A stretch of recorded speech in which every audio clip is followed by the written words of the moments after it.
last part of this recording session. And then I gotta get some... I'm hungry, and I also could go for a walk. I've been sitting in this chair for a good couple hours.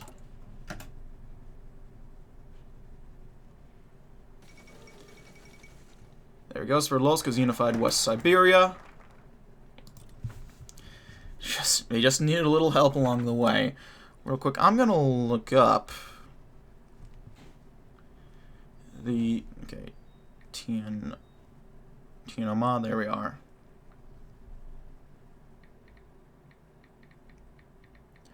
There's a list somewhere about the, That's a guide that tells you who can peacefully reunite.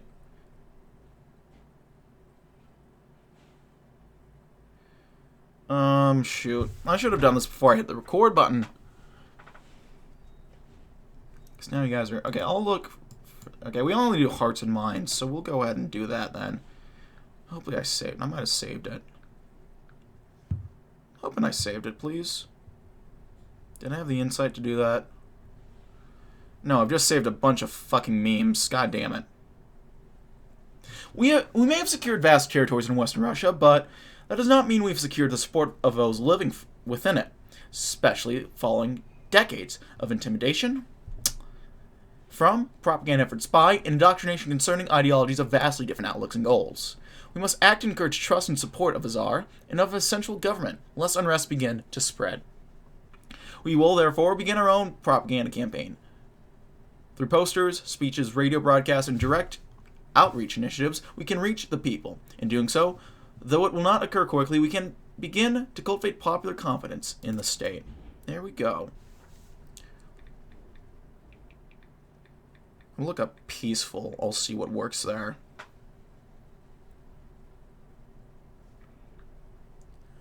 God. There we go. West Russia. Okay, I'm looking for Vyatka. So we can just reunite with Sverdlovsk, no matter what, it seems. That's good to know.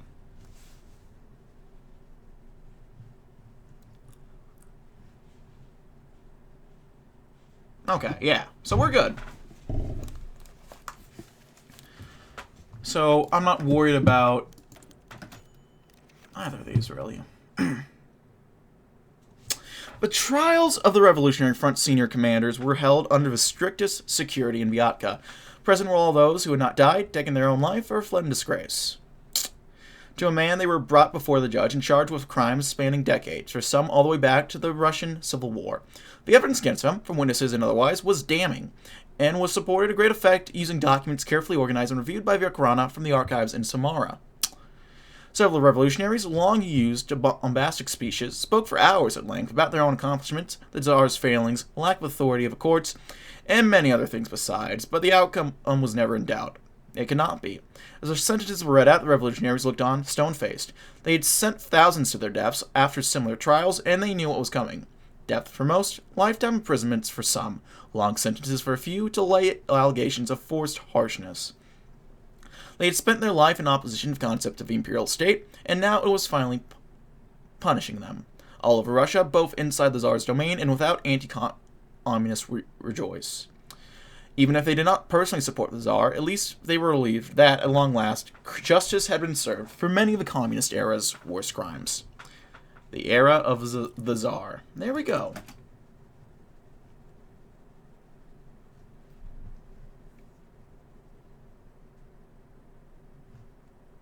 We can scavenge for loot. What do we have now? We have no loot. So I'm thinking we just go ahead.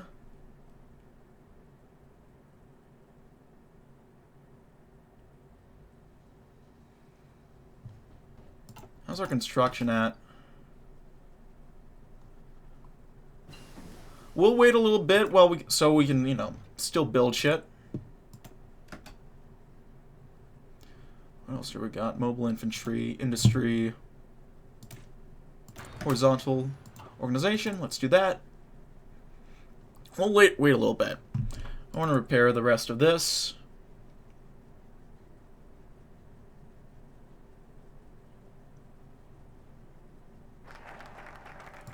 some mines. And then from there, we'll get working on a few factories, probably in Arkhangelsk. That infrastructure is great. Look at that. There's 100 infrastructure in that little cruddy state. Not too, I guess not cruddy. I mean, manpower-wise, factory slot-wise, but infrastructure-wise, goddamn. They weren't messing around.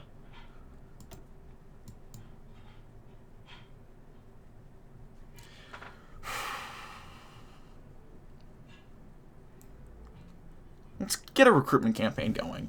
During our regional campaigns, we have witnessed our army expand rapidly in response to demands encountered. This is an experience that has no doubt been mirrored to the armies of our future enemies to be in the East. It stands to reason that we must therefore continue the expansion of our military forces in order to match the growth of our enemies.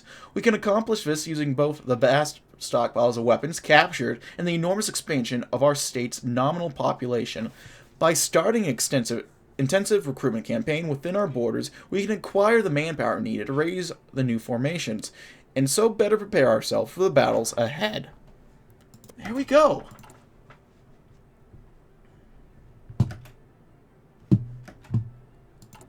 Get building. Get to repairing. Oh no, you get back. You finish repairing there.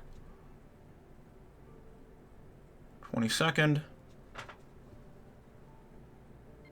2nd of February. And then we might as well just wait for that factory to finish up then.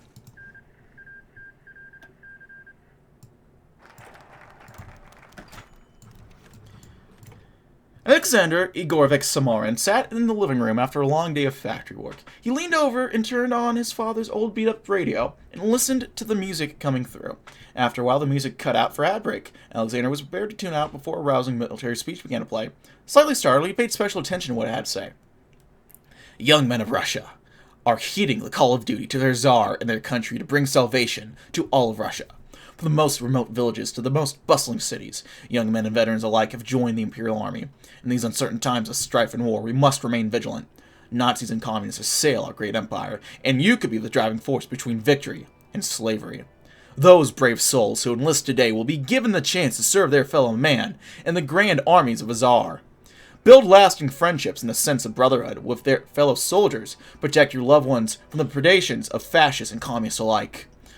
All those who enlist will be entitled to extra rations for their families, along with a pension and assorted other long-term benefits. Would you like to pursue an education beyond the rudimentary level? All enlistees will be granted subsidized secondary and tertiary education. Would you like to learn more? Then head to your nearest recruiting station today. And remember, service guarantees prosperity. As the ad faded and music started once again, Alexander could not help but be absorbed in the thought of enlisting. It wasn't necessarily a matter of patriotism. He honestly didn't care for politics, but the benefits were enticing. It would be dangerous, yet he could not help but think of his parents. They were getting on in age and could certainly use the help. He would sit there for hours, mulling things over before he grabbed his coat and strode into the cold air. His mind made up. Early the next day, he was shipped off to boot camp to fight for the Tsar. Marketing at its finest. Let's train one more guy. See how that goes. Oh, brigaders! Blimey. Oh, we got some German simps in Ireland. Fighting in his name all across of Western Russia. Few things inspire the common soldier more than an official visit by the Tsar. As such, a general visit by the Tsar for some of the more decorated units of our armies will be organized and conducted. The Tsar will meet and present awards to individual soldiers, reviewing marching orders, and consult with senior officers at several major field installations spread throughout our new territories. That will both demonstrate to our military forces the confidence of their monarch, while also demonstrating to local citizens the strength of his authority. That speech sounds familiar? Hey, man. You know, if a speech works, it fucking works, you know? Voroshalov.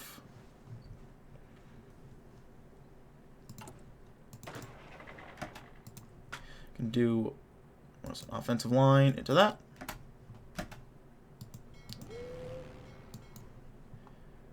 We'll move all these planes over there.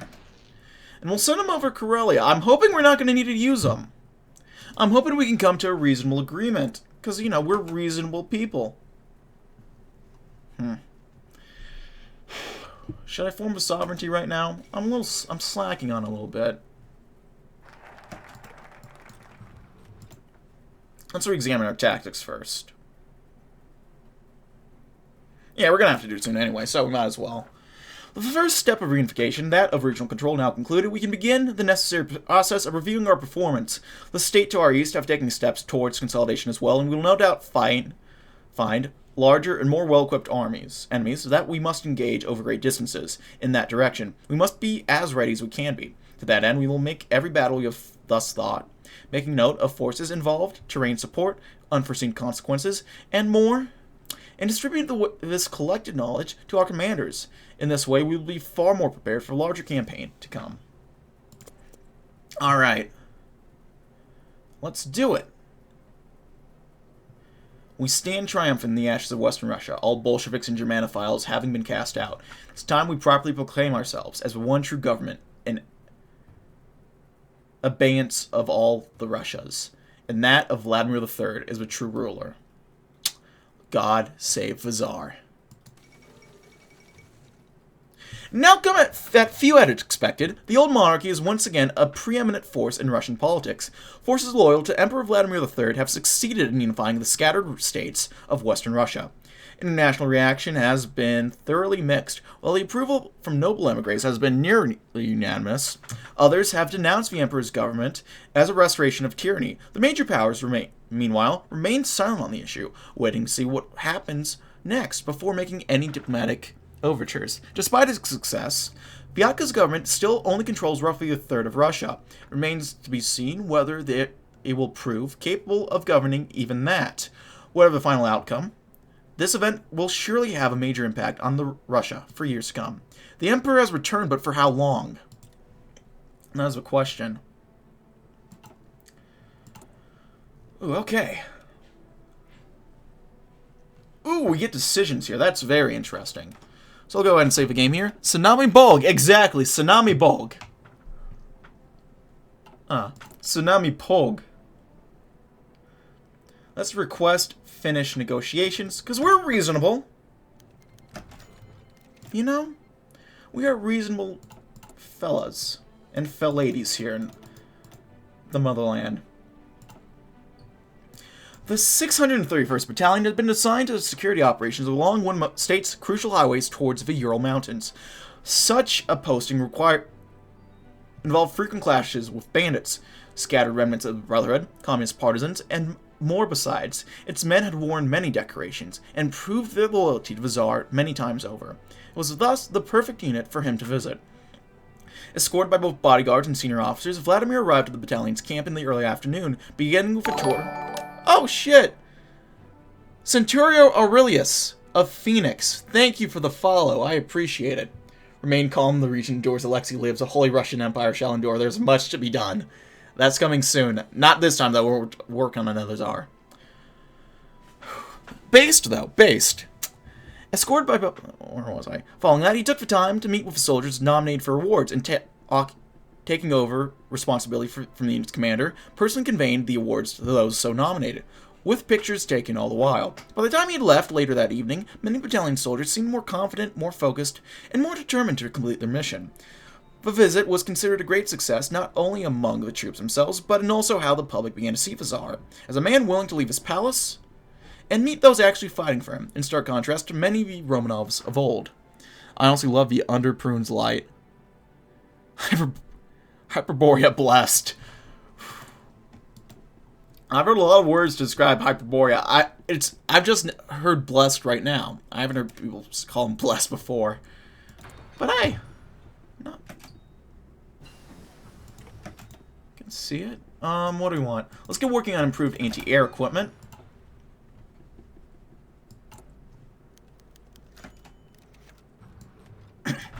Boris Skyosarev sat at the bar and ordered his third shot of vodka.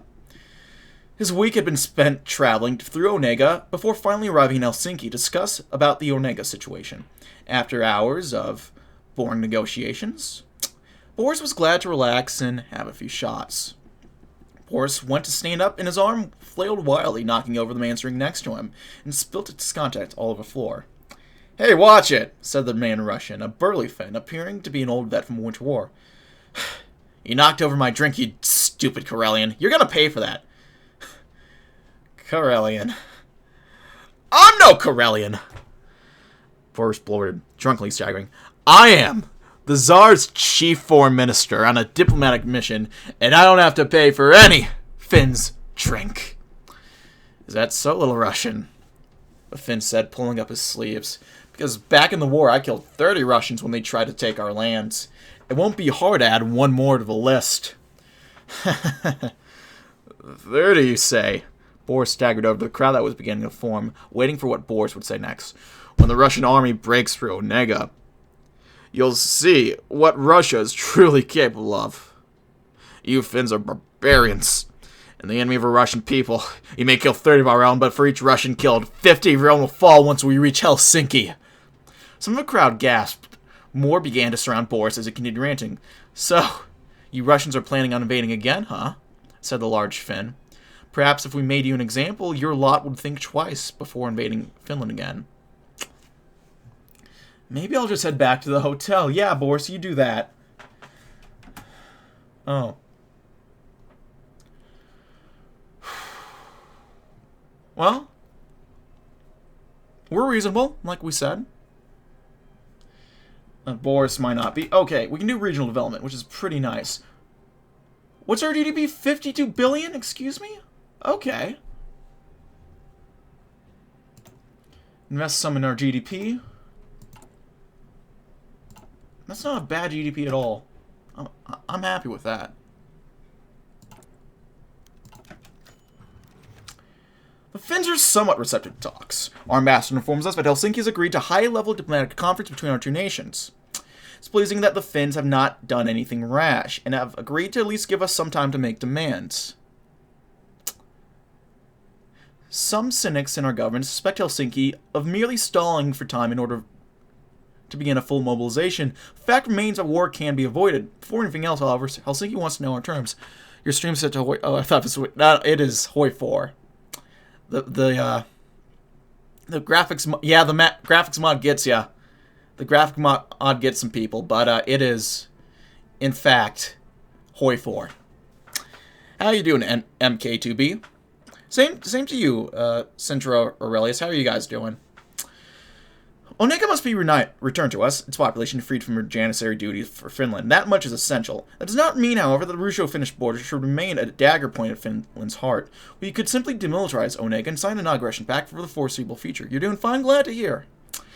The Finns would probably accept such a deal, and Helsinki would likely see it as too good to be true. Thus, a better deal would be the return of Onega in full. With our troops in the region, Eastern Karelia would also be integrated into Russia as an autonomous region, with the Finns granted an open border into the region. This would return to us via Arctic port of Murmansk. Southwestern Karelia and its critical city of Viborg, or Viporian Finnish, would stay under Helsinki's control. DMZs and non-aggression treaties would follow, preventing any future war between our people. Of course, we could just demand it all. No matter how attached the Finns are to Viborg and southwestern Karelia, their paltry army cannot save them for long. Onega's ramshackle mob of conscripts will not slow us down long if they choose to fight their countrymen at all. The Finns will agree to our demands for Onega and all of Karelia, or pay for their arrogance. You're gonna go now? No problem. Thanks for hopping in, though. Glad that you hopped in. Let's check. I think the Russian don't feel like watching HoI 4 at 10 p.m. That's fair. That is totally fair. I get that. You have a nice day too, man.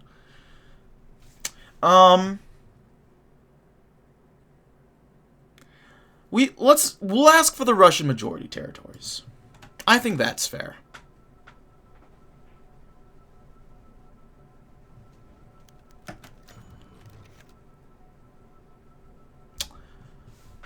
The Finnish negotiators have pushed back on our claims for Eastern Karelia. They claim that they cannot let vast amounts of territories be transferred lest they betray thousands of Finnish citizens. The fact that this land was ours before 1936 has not gotten our negotiations anywhere.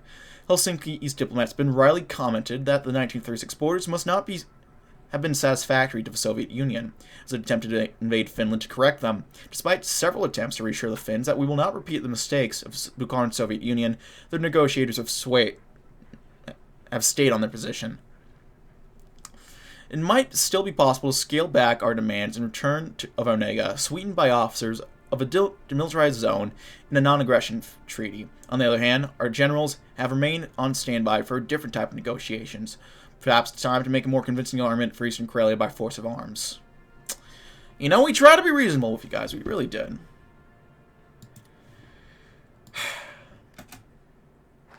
So much for peace in our times. Ready the troops. The Onegan conscripts have been busy on the borderland, digging trenches and settling their positions. Ever since we've left the peace talks, the Onegans have followed their master's bidding and begun preparing for all-out war. It is regrettable that we must fight our Russian brothers, but the Finns' arrogance has brought this upon us. Our general staff's analysis predicts a rapid collapse of Onegan militia. Beyond them, the lakes Onega and Ladoda create choke points that the Finns intended to defend bitterly. A rapid breakthrough, followed by a push into Eastern Karelia, will bring the Finns to their knees before they fully mobilize. War it is, then. With that, our sovereignty is ensured. Finally, after so many years of hardship, failure, and struggle, our state has ascended to the position of a regional power, having established itself as the preeminent power in Western Russia. The rule of Tsar Vladimir now extends over many times the territory once did, and we have freed the people of this region from the tyrannical grip of communist, fascist, and anarchic regimes alike. We have brought order, stability, faith, and respect for the crown to millions of Russians, and we will eventually bring it to many more. Though it will take time to consolidate our gains, and though the question of democracy must now be addressed, regardless of the outcome, none would claim dissatisfaction with either the state nor the Tsar. Before long, we will be united, strong, and ready to carry the torch of empire all the way to the Pacific. Very nice. So these guys are going to be trained in June. Leadership. What do we want to do here?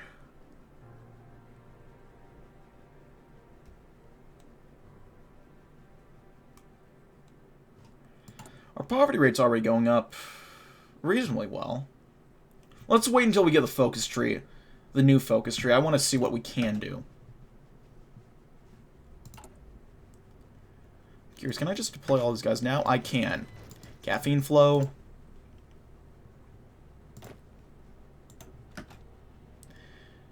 A toast to our future successes. Well, so be it. We try to be nice and cordial. Now we gotta take this shit. We'll let the troops redeploy over the borders.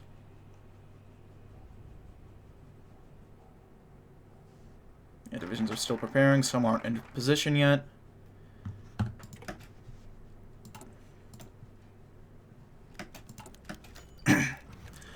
For the third time, Tsar Vladimir fixed his collar, even though he knew no one would see it. He just finished recording the address to his nation, now the sovereignty of Western Russia, and he looked to the technicians for confirmation that it had been properly collected. As they nodded in reply to focus on the electronic equipment to show correct respect, the Tsar rose and exited the room. As he walked down the hall, he wondered how many millions would hear it. All Russians in known lands would, of course, as would those and others in America, Japan, Germany, and Italy, when it was rebroadcast later that day. But would it reach those Russians to the east, spread out from the Urals to the Pacific? Would the rulers there, who had largely consolidated their own realms, allow it to be true? He had hoped so, even if he knew the opposite was likely to be true. But he had also knew that, in time, he would reach them. Monarchism has not been popular in Russia for a long time, and yet he had triumphed here. He had made the people believe in him, in the dynasty. He would help them to believe as well. He returned his attention to the moment. Campaigns to the east were far in the future. There are still many issues to deal with here, ranging from the debates of a future democracy to remnant partisans of the many nations and ideologies crushed under the imperial forces to the ever-present disputes over trade and commerce. Oh, you're okay, McKed. All good. Don't worry about it. Vladimir knew that many more hard choices would have to be made to solve both them, as well as many other problems. He just hoped he was ready to make them. With great power comes great responsibility. So let's take a look at our new focus tree. So here's the politics one. We can secure the realm. And then go down this for the politics. Gonna put medicine away, then I'll be back, not a problem. We'll look at a tree real quick. So, if I'm not mistaken, I believe no matter what you wanted, I think we're gonna want to go down this anyway to help get liberal democracy support. Yeah. And then we can do Conference of Vologda and get moving there. And then we have all this. Public education. Very nice.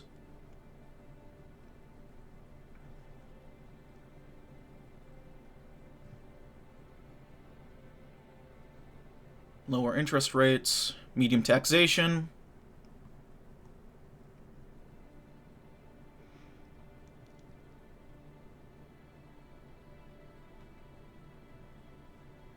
Miracle at Vyatka. Poverty. Rapid increase in poverty rate. Okay. Have to wait for an empire reborn. So we have to wait for a diplomatic tree to be finished up before we do our politics one. Okay. I get it. And then we have armed forces. Typical stuff, it looks like.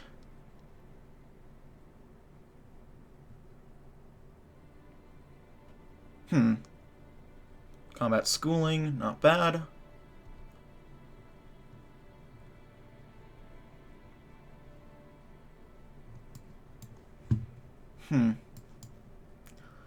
Let's work on the sovereignty. I was gone for a while, missed anything important. Okay, let's see. We took out the Nazi LARPers, the the communist monarchs, the collaborators, and the communist. And we have established monarchy in Western Russia. We've achieved our big goal. But we still have to beat up the Finnish people. So you did miss the really fun part, luckily. Absolute rule may have been suitable during the early, desperate days in Vyatka, but is no longer so. But sovereignty is a true country with all that requires, and one man cannot rule millions. This presents us with the opportunity to create the first legitimate and imperial Russian government since the end of the Russian Civil War. Through the consolidation of our rule must still occur, a proper cabinet can be formed and a true government constructed. If all goes well, negotiations with the political factions within our government should proceed smoothly. Time to make the Finns black and blue based. Damn, McKed. That's pretty based of you to say. I love it. Okay. I'll go ahead. I'll save real quick. Over that little save. And I think it's time to go to war.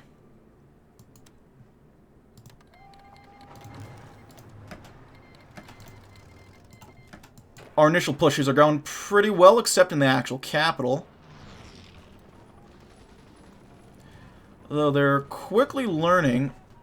Though actually, we're about to take the capital out right now. And here come the Finnish. The doorway to Europe lies open, and with it comes the smell of war once more. Okay, there we go. Front line. Offensive line. Go get them, boys. When we have outright a professional army, we're doing way better than some of these other guys before.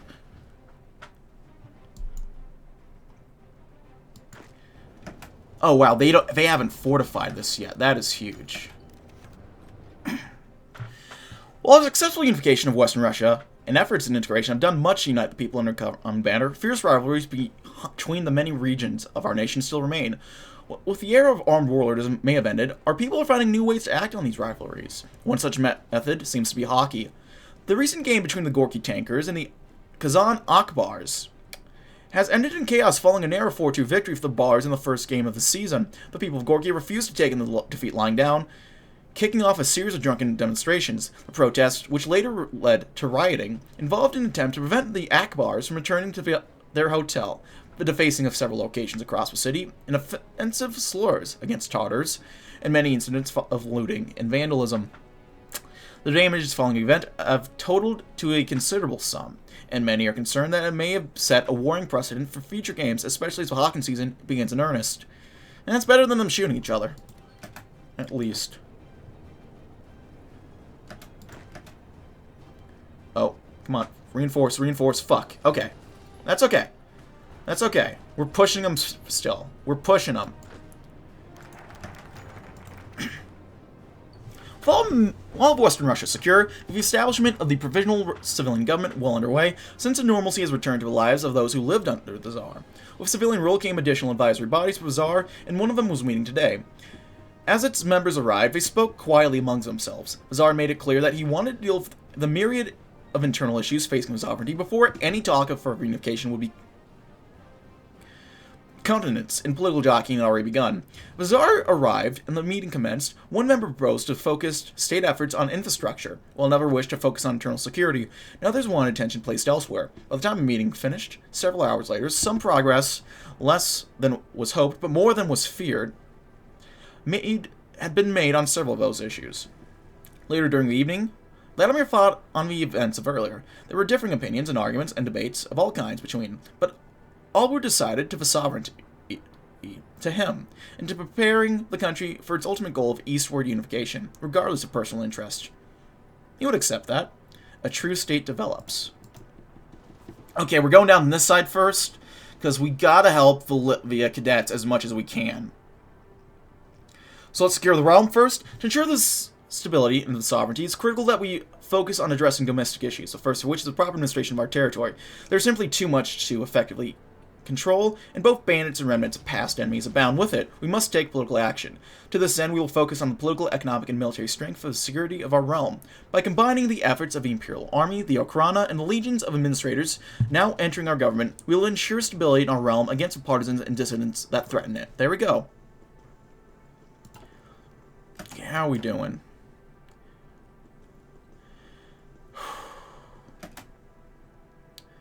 Let's cease any pushes for now. Right now, let's let these troops reorganize. Let's kill these Finnish people. Beautiful. Based.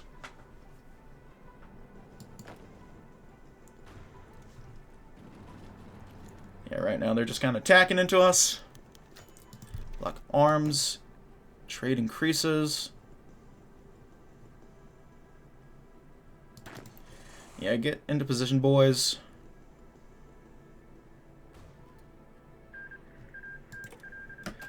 Let's move. There we go. We can integrate Onega right now. Beautiful.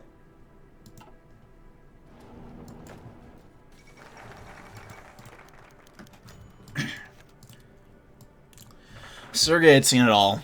An old man, he'd seen many things in his lifetime. Born at the turn of a century to simple peasants, most of his early life had been spent trying to farm the cold hard earth in the north around Arkhangelsk. It had been a hard yet simple life, when he didn't have to worry if his head would be shot off tomorrow morning. He grew up around the city, on a farm just south of it. Sergei had a happy life, he remembered, until he was forced to fight for the Tsar in the First World War. He remembered how he had fought, first for the Tsar, then the provisional government, and then the Bolsheviks. He remembered the bleeding, how they fought and lost, and how he had now been forced to beg on the streets to survive. That's why he didn't say anything as the front row rose and fell once more, and he remained silent as the Imperial Eagle flew once more over the city. Sergei didn't believe in the communist dream anymore, but these men, they fought for a man who fought with the Germans during the West Russian War. In them, they carried hope. He chuckled himself as he sat on the street corner, troops marching in the streets. In his life, he learned one thing, one simple truth. Politicians and generals fought, but people like him would always be forgotten in the end. However, as he watched those young men smile, he felt conflicted. Perhaps they would be proven different in the end. Maybe an old man's cynicism would be proven wrong. He laid back, and as his eyes grew heavy and his breathing grew heavy, his thoughts were of home.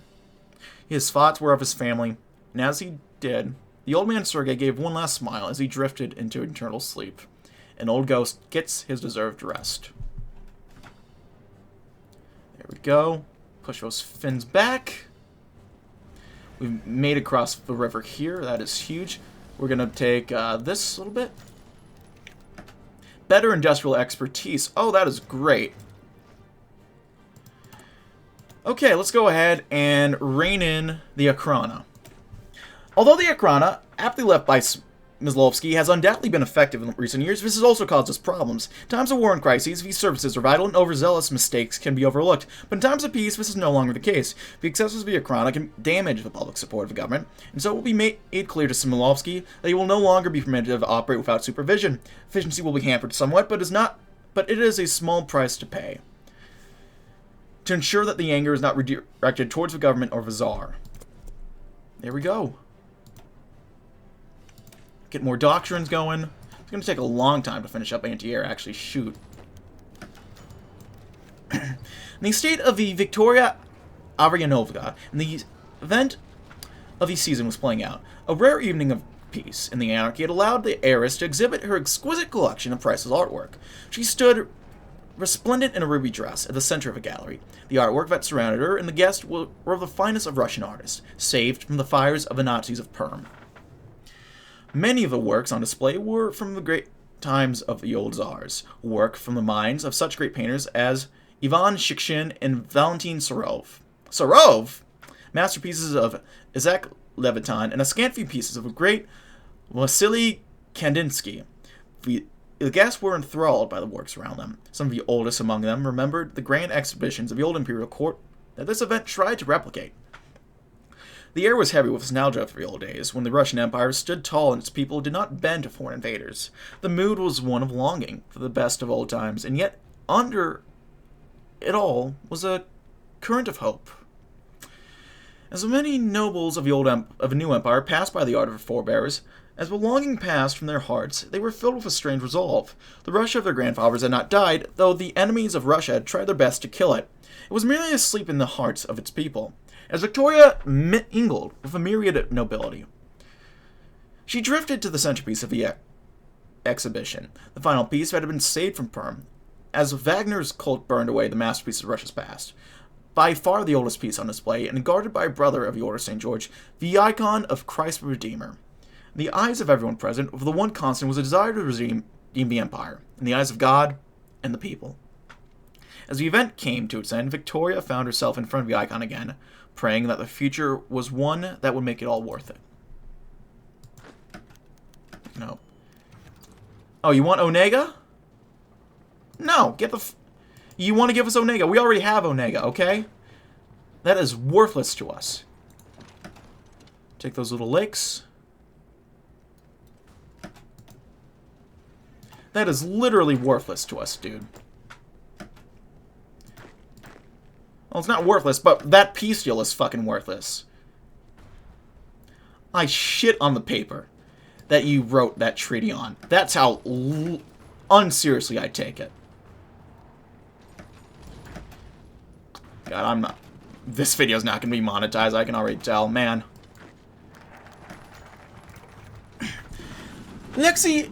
Alex Androvic, newly hired agent within Ukraina's Internal Affairs Division, entered the nondescript building, proceeded to his office, and sat behind his desk. Morn's case has already arrived. As he read the file, he silently gave thanks once again that the division had been further expanded.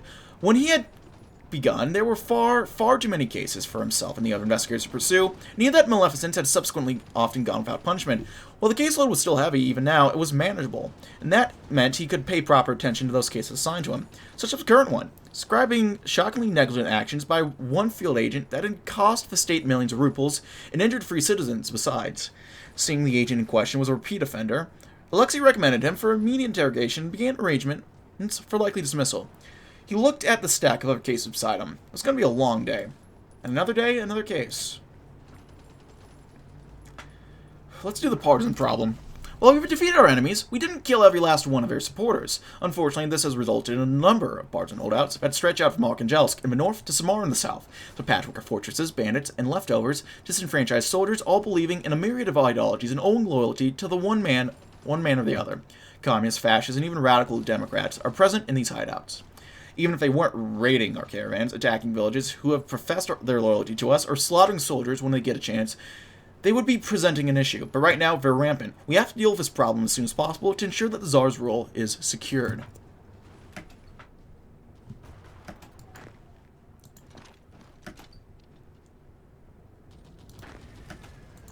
You move in and take that. Then you move in there. How's our Air Force holding up? We're doing well in Karelia. We're pushing. Hey, Elvie, how's it going, my friend? How are you?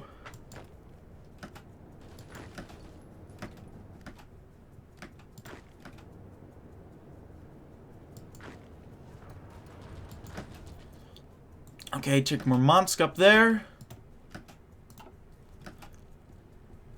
We got more troops in them. We're running our manpower. This is the ye old Russian Empire. You are correct.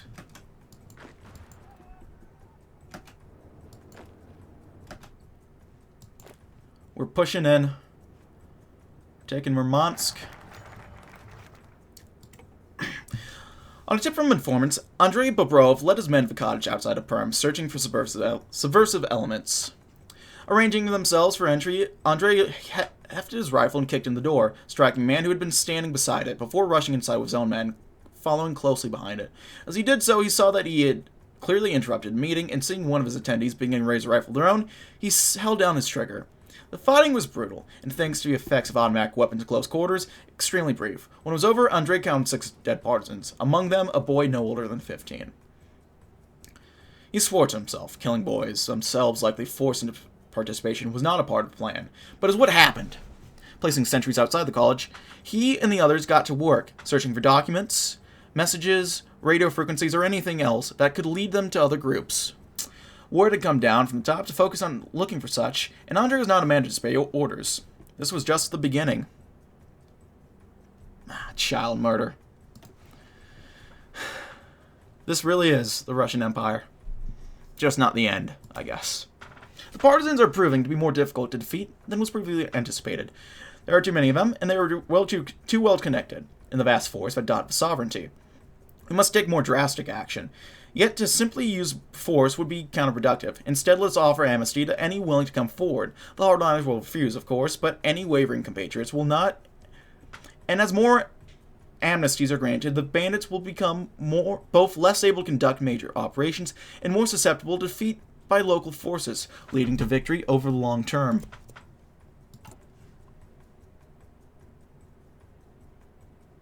Let's get black market arms trading out of the way.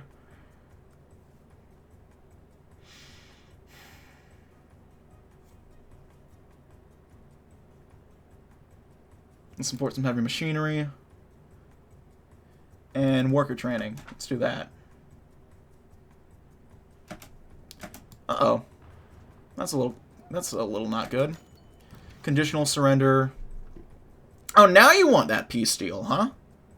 Get out of here.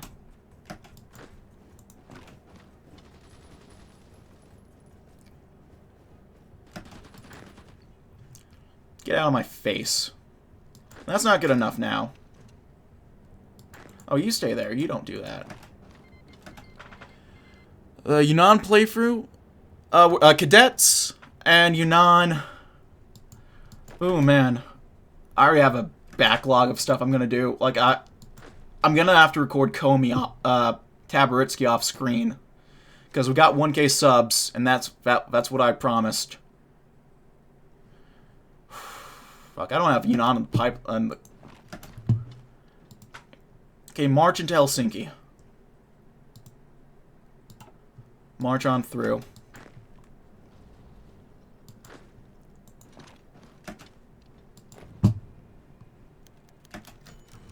There we go. Unconditional surrender. The sovereignty of Western Russia has been established, has established control over the Karelian Peninsula once again. And Karelia is Russian.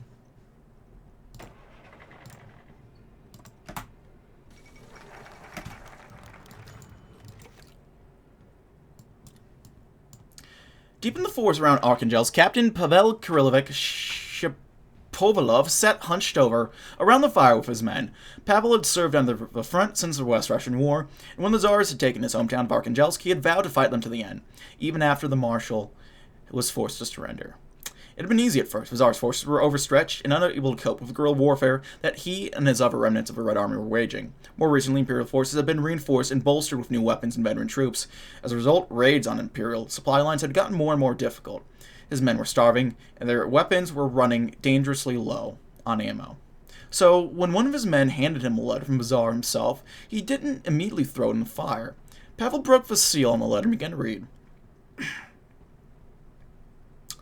To the valiant soldiers of the West Russian Revolutionary Front.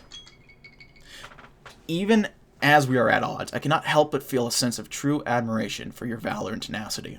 You've continued to fight against all odds long after any reasonable man would consider your job done. I know that you have no reason to trust the imperial system. The flaws of the old empire were many, and the people suffered greatly for it. However, I must ask that you lay down your arms for the good of the Russian people. The future of Russia is at stake. In order to lessen the harm on the people, we must reconcile. In the interest of peace and unity in the empire, I offer you and all of your compatriots amnesty against all charges that could be levied against you in exchange for your surrender. You have my word that I will not allow any harm to come to you. Signed, Tsar Vladimir III. Pavel stared hard at the letter in his hands as he weighed his options. In the end, it was a hunger that gnawed at his gut that forced his hand. He threw the letter into the fire and called for his men to assemble. Their war was over. You can't fill a stomach with ideals alone. Well,